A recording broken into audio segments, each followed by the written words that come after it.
Hello student, कैसे हैं आप सभी। वेलकम है आपका दीप सर कोचिंग क्लासेस में। मैं दिनेश सर आपको बहुत बहुत स्वागत करता हूं।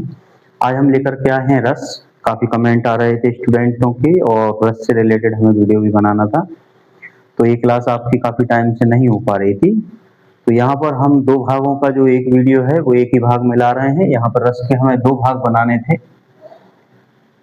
बट यहाँ पर हम एक ही भाग में दोनों भागों को इकट्ठा हम एक साथ पढ़ेंगे। तो रस हिंदी व्याकरण और हिंदी व्याकरण से रस, यहाँ पर हम देखेंगे। हमारा चैनल यूट्यूब पर है @देवेंद्र सर जी। जो लोग इसको सब्सक्राइब कर पाए हैं या कर चुके हैं तो उनके लिए बहुत बहुत धन्यवाद।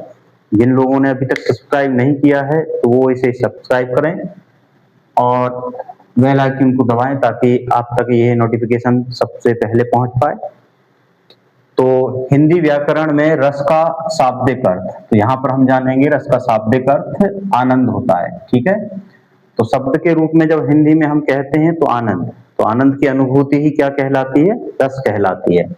किसी कविता या कहानी या नाटक को पढ़ने, सुनने या देखने से, किसी कहानी को या नाटक को हम पढ़ते हैं, सुनते हैं या देखते हैं तो हृदय को जो अलौकिक आनंद, हृदय को जो हमें आनंद मिलता है और उसी को हम क्या कहते हैं? रस कहते हैं। ये परिभाषा हो गई एक सामान्य सी।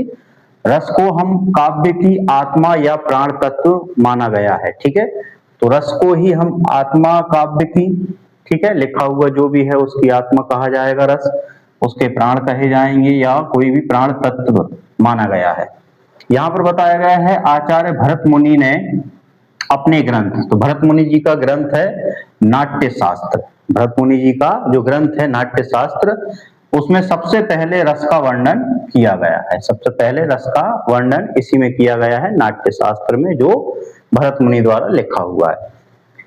रस के अंग बताए गए हैं। इसके रस के मुख्य प्रकार से 4 अंग होते हैं। ठीक है, कितने अंग? 4। पहला होता है स्थायी भाव। तो स्थायी का होता है जो भाव मन में हमेशा छिपे रहते हैं, ये मन में ही रहते हैं और मौका पाकर जाग जाते हैं, और इनकी कुल संख्या बताई गई है 11। ठीक है, कितनी संख्या है इनकी? 11 बताई गई है। ये स्थायी भाव होते हैं। दूसरा है विभाव। विभाव यानी कि जिन कारणों से, यानी हमारे मन में यदि कोई भाव आया है तो उसका कोई ना कोई कारण होगा। डर लगेगा तो डर का कोई कारण रहता है, और यदि कोई भी और कारण आया, हंसी का कारण, तो उसका भी कोई कारण होता है। तो ये जो भाव हैं जिनके कारण आते हैं वो विभाव कहलाता है। ठीक है, और विभाव 2 प्रकार के होते हैं। एक होता है हमारा आलंबन और उद्दीपन। ठीक है, एक विभाव होता है आलंबन वाला और दूसरा होता है उद्दीपन वाला। 3 है अनुभाव। मन के भावों के कारण शरीर में होने वाली हरकतें, तो मन के जो भाव हैं उनके कारण जो शरीर में चेष्टाएं या हरकतें होती हैं वो शारीरिक चेष्टाएं हमारे अनुभाव कहलाते हैं। अब इनकी संख्या कितनी बताई गई है? 8 बताई गई है। अनुभाव कितने होते हैं? 8 प्रकार के। ठीक है, डिटेल में इनके विषय में बाद में जानेंगे। संचारी भाव, हमारे संचारी भाव होते हैं जिसे हम व्यभिचारी भाव भी कहते हैं, और इनके मन में पानी के बुलबुले की तरह उठने वाले या विलीन होने जाने वाले, उठेंगे और समाप्त हो जाएंगे। समाप्त होने को हमने क्या कहा? विलीन। तो होने वाले अल्पकालिक भाव, कुछ समय वाले भाव, ये कितने होते? 33 संख्या इनकी बताई गई है। ठीक है, अब ये जो हम सेकंड पार्ट में लाने वाले थे उसके लिए हमने यहाँ पर कंबाइंड कर दिया है, पहला भाग और दूसरा भाग। सो दूसरे भाग में हमें ये एक्सप्लेन करना था उनके स्थायी भाव और हमारे रस, तो मुख्य रस और उनके स्थायी भाव। यहाँ पर हम लेकर के आए मूल जो रूप से रस 9 है, लेकिन वात्सल्य जो रस है और भक्ति रस, तो वात्सल्य और भक्ति, इनको रस बना करके मिलाकर इनकी कुल संख्या कर दी गई है 11। रसों की कुल संख्या कितनी बताई गई है? 11। पहले कितनी थी? ये भरत मुनि के हिसाब से पहले ये 8 बताए गए थे, जिसके बाद फिर इसमें नवा जोड़ दिया गया था और शांत रस, निर्वेद, और इसके बाद फिर ये और जोड़ने के बाद इसमें वात्सल्य, और वात्सल्य के बाद इसमें बताया गया भक्ति। ये 2 रस और जुड़ जाते हैं तो यहाँ पर हमारे रसों की संख्या 11 बता दी गई है। ठीक है, तो यहाँ पर हम देखते हैं पहला रस हमारा श्रृंगार रस, इसका स्थायी भाव रति या प्रेम होता है। ठीक है, दूसरा है हास्य रस। हास्य रस में इसका स्थायी भाव हास या हंसी कहा गया है। ठीक है, तीसरा है करुण रस, और करुण रस का जो स्थायी भाव शोक या दुख होता है। चौथा है हमारा रौद्र रस, जिसमें हमारा क्रोध स्थायी भाव होता है।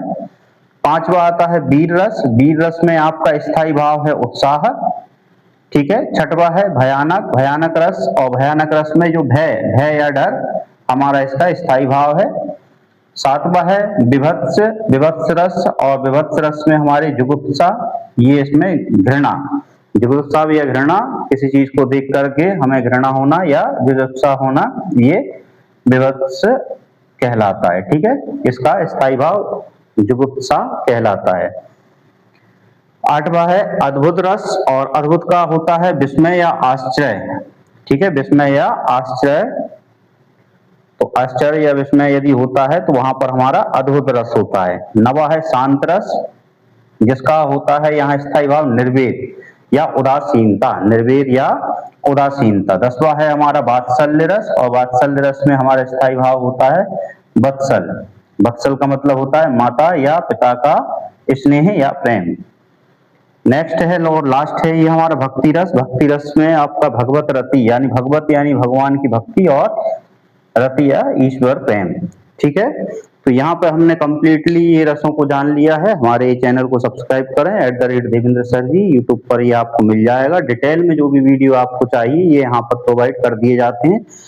कंप्लीट एक हमने व्याकरण से संबंधित यहाँ पर पूरा का पूरा कंटेंट दिया हुआ है, हिंदी व्याकरण सारी आपको यहाँ पर मिल जाएगी, जो भी आपको टॉपिक चाहिए। कंपटीशन एग्जाम की और अन्य तैयारी बोर्ड से संबंधित रिलेटेड काफी सारे वीडियोस पे प्रोवाइड किए गए हैं।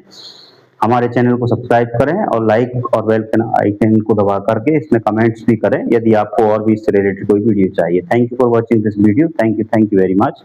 और आशा करते हैं ये आपको समझ में आया होगा। रस हमने कंप्लीट किए हैं। यदि इससे शॉर्ट वीडियो चाहिए तो हम आधा हाफ वीडियो भी इससे प्रोवाइड कर देंगे। Thank you very much. मिलते हैं नेक्स्ट वीडियो के साथ, छंद के साथ, ठीक है। अगला वीडियो हमारा छंद पे रहेगा, और इसको देखने के लिए सबसे पहले इसको सब्सक्राइब करें हमारे चैनल को। Thank you very much.